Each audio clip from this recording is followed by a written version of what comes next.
Olá, internet. Vamos conversar um bocadinho? Nos últimos dias, se você quiser saber a data, olha na descrição desse vídeo aqui, a assessoria de imprensa de Donald Trump e ele também cunharam um termo chamado fatos alternativos.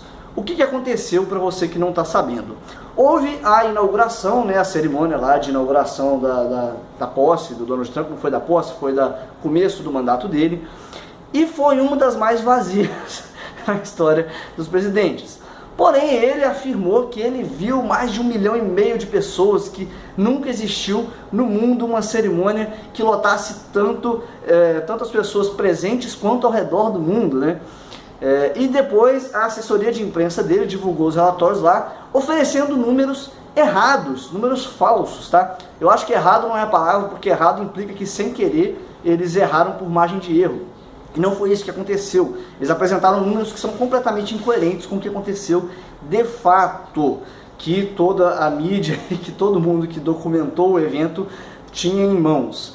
Então, numa entrevista posterior, uma assessora de imprensa do Donald Trump, quando estava discutindo com o jornalista deparou ela com isso, falou: olha, é a primeira vez que nós temos o Donald Trump aí sendo apresentado ao público como presidente e já começa com uma mentira, e isso é grave. E é grave mesmo, ele está falando corretamente. Para você que nunca leu 1984, de George Orwell, eu recomendo fortemente. Inclusive, as vendas deles voltaram a subir aí nos best-sellers por causa desse acontecimento com Donald Trump. Então, ele falou, isso é grave, isso é mentira. Ele não usou essa palavra, eu acho, mas ele falou que isso é uma coisa muito grave de acontecer. A assessora de imprensa respondeu dizendo que a imprensa, a mídia, não sei o que, aquele discurso de sempre apresentou um número, e o que a assessoria deles fez foi apresentar fatos alternativos. Fatos alternativos. Para você que não entende o que significa fatos alternativos, são mentiras. Porque fatos são um relato correto de como a coisa aconteceu, de o que é verdade quando você pegar o registro concreto das coisas. Isso é o fato. O fato não tem alternativas. Ou você tem versões diferentes, hipóteses diferentes de algo que a gente ainda não sabe o que foi, ou a gente tem os fatos já em mãos. Como é esse caso? Foi uma cerimônia pública, era fácil para qualquer um fazer a conta ali, fazer uma estimativa de quantas pessoas foram de fato, tá? E aí teve toda a polêmica, e aí se cunhou esse termo fatos alternativos. Porém, esse termo fatos alternativos é só um nome novo para uma coisa que a gente já tem observado aí há muito tempo, e não só com Donald Trump, tá? A eleição para o presidente dos Estados Unidos teve muito disso, de versões diferentes, que na verdade era simplesmente uma falta de comprometimento com o que o Donald Trump dizia. Ele falava uma coisa, daqui a algumas semanas ele era confrontado com essa coisa, ele falava: não, eu nunca falei disso, isso é mentira da imprensa que está tentando sujar a minha imagem, tá? E nós que trabalhamos com ciência, divulgamos ciência pelo menos, acho que o mundo afora, mas também aqui no YouTube, a gente está acostumado a lidar com isso também, com essa ideia de fatos alternativos. Por exemplo, esse grupo que surgiu recentemente dizendo que a Terra é plana, que em parte eu ainda carrego para mim, que é a ideia da lei de Poe, que é aquela ideia de que quando um extremista, é difícil de você diferenciar um extremista de alguém que está fazendo uma sátira de um extremista, porque o extremista em si só ele já é tão caricato que uma vez que alguém tenta fazer piada com aquilo, você fica na dúvida se ele está sendo honesto com o que ele está dizendo ou se ele está zoando, tá? E eu acho que tem muito isso aí nessa turma da Terra plana. Tem a galera que fez pra zoar e tem uma turma que entrou realmente com cabeça e coração nisso aí. Inclusive também outros agora mais recentes de gente falando que a relatividade de Einstein é uma mentira, porque César Lattes discutiu e ele não concordava com relatividade, ignorando o fato de que em ciência a gente não discute com autores, a gente discute com fatos. E, obviamente, houve uma discussão em torno da relatividade ao longo da história, depois que ela apareceu como teoria, mas a gente já coletou evidências ao longo de 100 anos e hoje a gente sabe que é um fato científico, tá? A relatividade de Einstein é um fato, é uma teoria das mais bem fundamentadas da ciência. A gente tem várias tecnologias que dependem da relatividade estar correta para funcionarem. Então, não existe essa ideia de que existe uma alternativa à relatividade, ou que existe uma alternativa válida à ideia de que a Terra é esférica, que a Terra plana é uma versão tão válida quanto, sabe? É engraçado porque eles estão tentando tomar para si um rótulo de ceticismo, como se o negacionismo fosse uma versão tão válida do ceticismo quanto o ceticismo como ele é de fato, né? O ceticismo que é você exigir evidências para as afirmações que são feitas, que é diferente de você negar as evidências que a gente já tem em mãos só para manter a sua teoria como uma teoria válida. Por exemplo, a gente sabe que a Terra é esférica. A pessoa vai falar, não, mas você viu ao redor que a Terra é plana? Eu falo, cara, mas toda a física que a gente tem e que gerou toda a tecnologia que a gente usa, tudo isso só funciona por conta do fato de que a Terra é esférica. Aí a pessoa fala, não, mas isso é só uma mentira que os cientistas e a comunidade científica estão falando para dominar o mundo por alguma razão que eu não sei qual é, mas eles falam isso. E aí você fala, então, mas a gente tem fotos da Terra e a gente sabe que ela é esférica. E a pessoa fala, não, mas fotos podem ser tudo montagem. Você viu com seus próprios olhos? Aí o Buzz Aldrin vai lá e responde, sim, eu vi com meus próprios olhos, eu estive no espaço. Aí a pessoa, não, mas ele é pago pela NASA. Então assim, é um negacionismo infinito, tentando colocar isso como uma versão válida, tão válida quanto os fatos, né? Uma outra coisa, por exemplo, o Holocausto, que existem pessoas negando o Holocausto, e aí você fala, cara, esse é um fato histórico, a gente tem registro, é recente.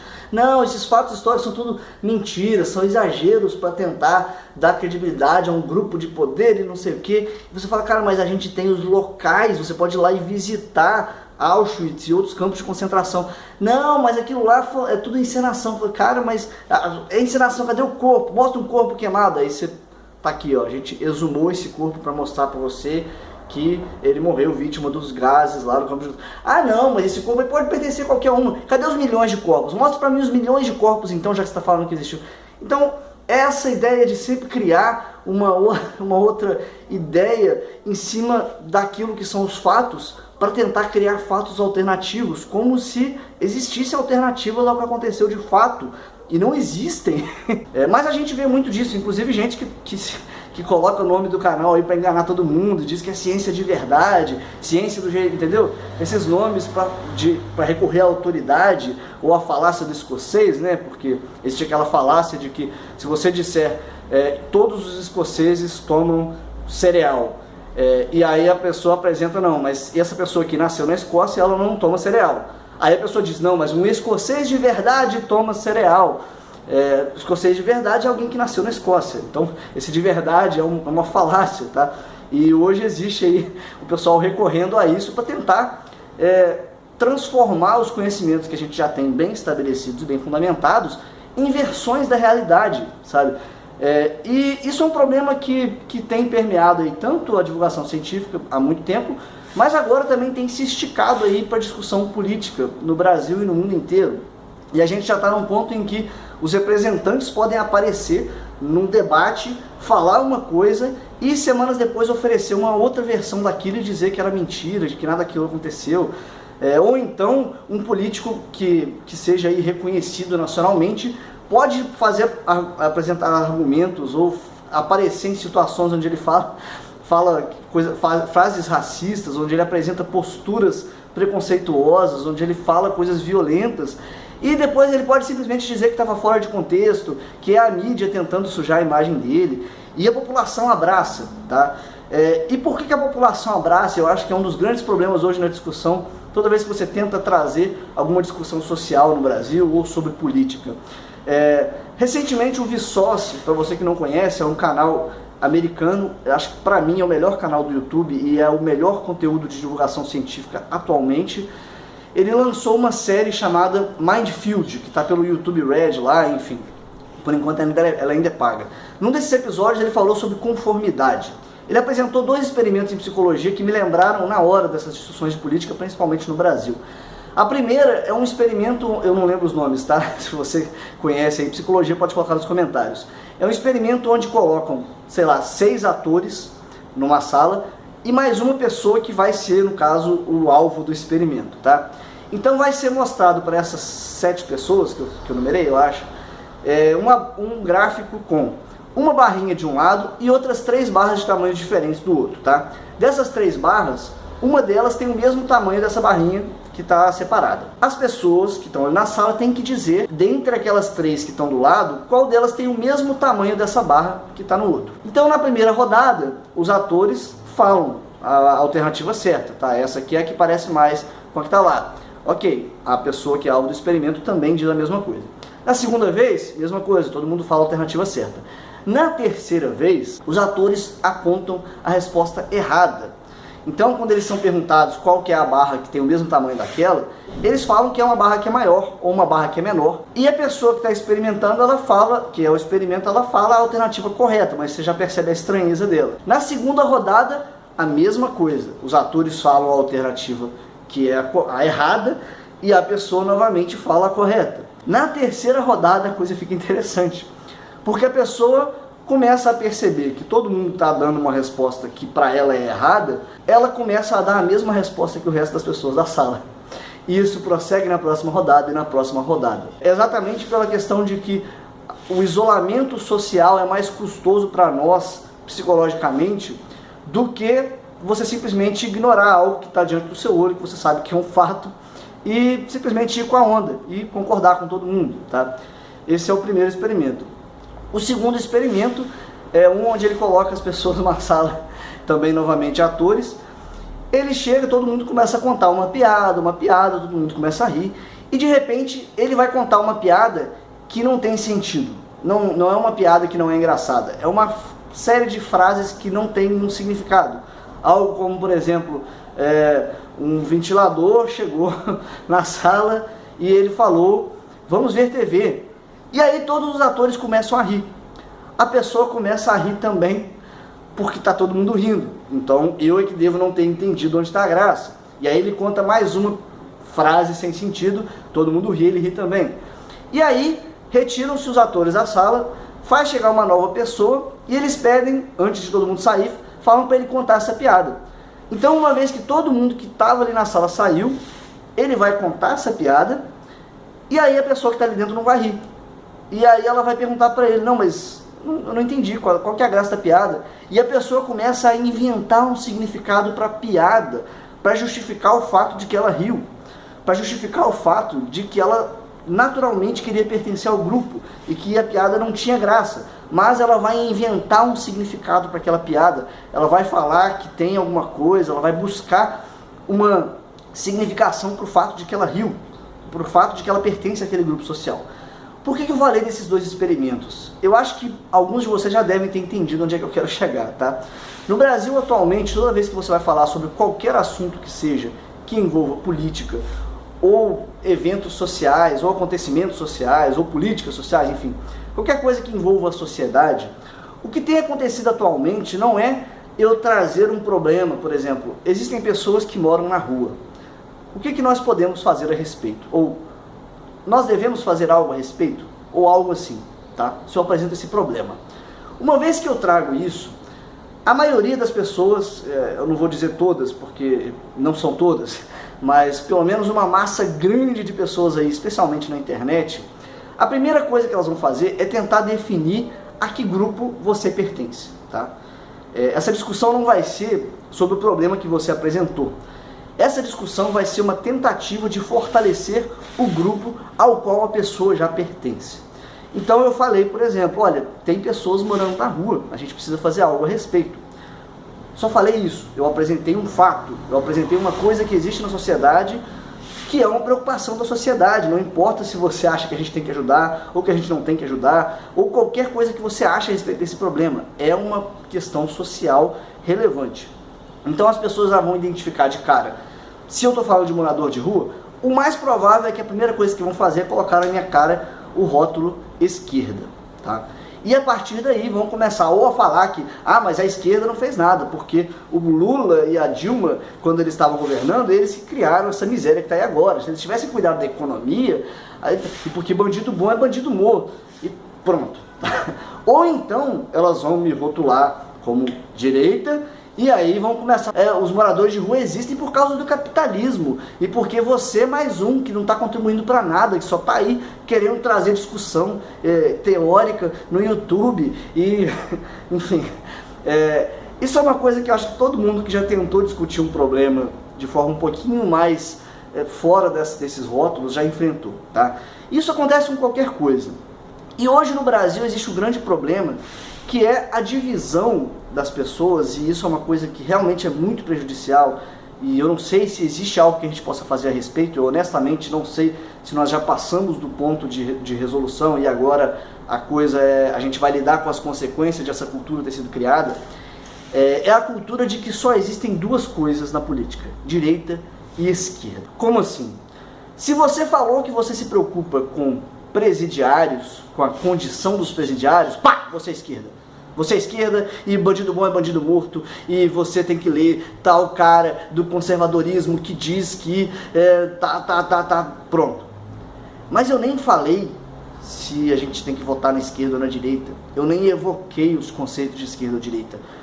Eu estou dizendo que eu, como ser humano, que possui empatia e que possui uma preocupação com a condição do indivíduo humano, dos indivíduos da sociedade, eu estou dizendo que existe um problema na forma como a gente trata os presidiários, na forma como a nossa sociedade trata os presidiários, ou na forma como a nossa sociedade trata a questão da punição, ou que deveria ter reeducação. Enfim, eu só estou trazendo essa bola sobre esse problema social.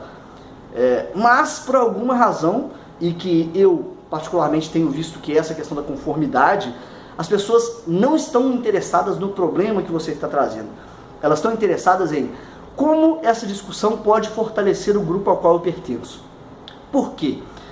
Porque é isso que a gente vê nos debates políticos, tá? Um debate de presidentes, debate de prefeitos, qualquer debate que seja, você precisa ver claramente que não é uma tentativa de discutir problemas e como cada candidato vai resolver esse problema. É uma tentativa de ganhar força para cada candidato. Então, uma vez que você montou um debate, ali a gente não está tentando resolver problemas sociais. A gente está tentando fazer com que o grupo que vota na esquerda se fortaleça, com que o grupo que vota na esquerda não, com o grupo que vota na Dilma passe a ganhar mais força, com que o discurso dele fique mais bonito e que mais pessoas ouçam aquilo e se sintam parte daquele grupo e se sintam compelidos a votar naquele candidato. A mesma coisa o Bolsonaro se candidatar. A ideia ali não é resolver o problema, até porque eu acho que qualquer pessoa com um pouquinho mais de meio cérebro sabe que bandido bom é bandido morto é uma frase de efeito sem nenhum significado e que não toca no problema de fato. Ainda que você seja uma pessoa a favor da pena de morte, existem várias questões a se discutir uma vez que você define que a pena de morte deve acontecer. Aí você levanta questões jurídicas que agora são novas na discussão, enfim, não é uma solução. Mas ele falar bandido bom é bandido morto pega no sentimento de mais pessoas que se identificam com aquele discurso e agora elas abraçam esse candidato, tá? E a partir daí as pessoas não vão questionar sobre quais são as reais prioridades desses candidatos, sobre quais são as soluções mais a fundo. Falou, tá, beleza, você falou lá que bandido bom é bandido morto, mas o que isso significa na forma como a gente vai trabalhar agora juridicamente com os diferentes tipos de crime, com os casos, em que casos que a gente vai então adotar a pena de morte, enfim, nada disso. A questão é, vamos fazer propaganda para que mais pessoas se identifiquem com o nosso grupo. E essa mesma coisa acontece em qualquer discussão que você queira fazer sobre qualquer problema. Como, por exemplo, o fato de que a bancada conservadora, e agora é a hora que vão enfiar o rótulo na minha cara, a bancada conservadora no Brasil e os políticos conservadores que nós vemos atuantes no Brasil e no mundo são pessoas que sempre flertaram com movimentos anticientíficos. Donald Trump, ele tem aliados do movimento anti-vacinação. Inclusive, ele já colocou lá na equipe dele, eu não lembro agora em qual cargo. O Donald Trump colocou como representante da Agência de Proteção Ambiental um negador do aquecimento global, que novamente é um fato científico, não é uma discussão de opinião, mas ele colocou lá. Donald Trump já fez também a campanha dele lá, com com as ONGs que trabalham com planejamento familiar, por exemplo. Se elas recebem fundo do governo, elas já estão proibidas de mencionar aborto, ok? Elas não podem falar assim, então, se a sua filha foi estuprada, talvez você deva considerar o aborto. Não pode porque você recebe fundos do governo. No Brasil é a mesma coisa. Quem que é a bancada conservadora no Brasil? Você vai ter que identificar ali, porque quando a gente fala bancada conservadora, parece que tem os assentos escritos conservadores sendo as pessoas ali. Não é isso. É que essas pessoas pertencem a grupos que vão trabalhar ali com a bancada ruralista, com indústrias, enfim. Vão haver conflitos de interesse em relação à comunidade científica, tá? Então, uma vez que eu falo isso, acabou. Rótulo na minha testa de esquerdista e tudo mais. E o problema é que não é assim que a política funciona. No Brasil a gente aprendeu a discutir dessa forma, tipo, ou você pertence à esquerda, como se fosse um grande bloco esquerda, ou você pertence à direita, como se fosse um grande bloco direita, e não é assim. A política ela tem um imenso espectro entre a extrema direita e a extrema esquerda, onde existem políticos que atuam nesses diversos espectros, tá? Você não precisa ser só um político de extrema esquerda para se importar com a condição dos presidiários, sabe? Você não precisa ser um político de extrema direita para querer um mercado mais livre. Não é assim, existe uma quantidade grande de pessoas. E esse espectro, mesmo ele, essa coisa de pensar direita e esquerda, ele é útil para a gente simplificar discussões. Por exemplo, quando eu falo conservador, eu já estou remetendo a uma série de ideias que os políticos conservadores geralmente carregam. Geralmente não, no caso, os políticos conservadores no Brasil são bem caricatos, né? Mas ela é útil para isso. Uma vez que ela passa a ser o nosso critério de decisão a respeito de qual política a gente vota ou não, a respeito de se um argumento é válido ou não, isso é prejudicial. Porque é muito útil eu falar a ciência para remeter a toda a comunidade científica, ao trabalho de investigação científica, teste de hipóteses e obtenção de fatos a respeito de certas questões naturais, questões experimentais, questões físicas, questões biológicas, enfim. Quando eu falo ciência, eu estou remetendo a essa ideia. Agora, uma vez que eu uso a palavra ciência como decisão para se um argumento é válido ou não, surge esse problema. Por exemplo, se um cara que fala que a relatividade é uma mentira, fala, não, eu sou ciência. Pronto, acabou, então você está certo. E não é assim. Discussões científicas não funcionam assim. A mesma coisa na política. Hoje em dia a gente está com esse hábito de tentar rotular a pessoa de um lado ou de outro para definir se a gente concorda ou não com o argumento dela. E isso é extremamente prejudicial. Por exemplo, é aí que Bolsonaro está se apoiando atualmente para tentar ganhar votos de todo mundo. Ele está colocando na cabeça dele o rótulo de direita, como se ele representasse toda a direita, todo mundo que está nesse espectro amplo que existe entre o centro e a extrema direita. Eu estou apontando para cá, mas eu não sei como que a câmera vai falar. Então ele está colocando esse rótulo para ganhar voto de quem quer uma alternativa à esquerda. Mas existem várias alternativas à esquerda, porque também existe um grande espectro entre o centro e a extrema esquerda, tá?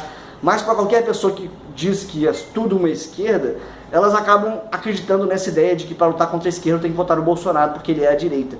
E não é. Tem tantos políticos entre o centro e a extrema direita. E se você não gosta da esquerda por si só, olha os outros políticos que são mais racionais, que são mais razoáveis, que não são, que não tem um discurso violento, que não tem um discurso contra políticas sociais, enfim. Qualquer político que seja um pouco mais razoável em outras ideias, não olha só o que ele diz que ele é a favor de um lado ou de outro. Olha qual é o histórico dele de atuação. Ele tem um histórico de colaboração com a comunidade científica, por exemplo, ou ele tem um histórico de preocupação ambiental, ou ele tem um histórico de políticas sociais, ou ele é um cara, enfim. Tem tantas outras coisas que precisam ser olhadas, além dessa ideia de direita e esquerda, que é uma dicotomia falsa, tá? Não é assim, você está aqui, você é direita, você está aqui, você é esquerda. Então a gente precisa ir para além disso. E principalmente para além de achar que rotular as pessoas como direita ou esquerda é uma solução para debates sociais e políticos. Não é. Quando eu trago um argumento aqui sobre um problema, a gente precisa conversar sobre esse problema. Dizer que eu sou direita ou esquerda não resolve o problema. Se eu falar aqui que a gente precisa cuidar da população que mora na rua, você me rotular como esquerda não muda o fato de que continuam existindo pessoas morando na rua, não muda o fato de que a gente precisa fazer algo a respeito. Só faz com que você tente fortalecer o seu grupinho e que o problema social continue lá vivo. Mesma coisa com violência contra a mulher. Eu falo que existe no Brasil violência contra a mulher, é grave, é preocupante. Pá, coloco o rótulo de esquerdista na minha cabeça e continua existindo violência contra a mulher na sociedade. A gente continua precisando fazer algo a respeito, mas ninguém faz nada porque a gente está mais preocupado em colocar rótulo e fortalecer o nosso grupinho do que em pensar em soluções possíveis, discutir o problema, olhar os fatos, parar de criar fatos alternativos só para fortalecer o nosso grupo. Enfim, tudo isso não vai resolver. O recado era esse, tá, gente? Muito obrigado a todo mundo que torna possível que eu faça vídeos aqui no Primata Falante através do apoia.c/primatafalante. Se você também quiser me ajudar a continuar produzindo vídeos aqui sem precisar me preocupar com tamanha frequência, é só você acessar esse link e se tornar um apoiador lá também. Também tem um quadro que é exclusivo para apoiadores, que é o Olá Primatas, tá? Já tenho 5 vídeos lá, só eles têm acesso a esses, ok? É um papo mais informal, onde eu troco ideia sobre o que vai rolar aqui. Grande abraço para vocês e até o próximo vídeo.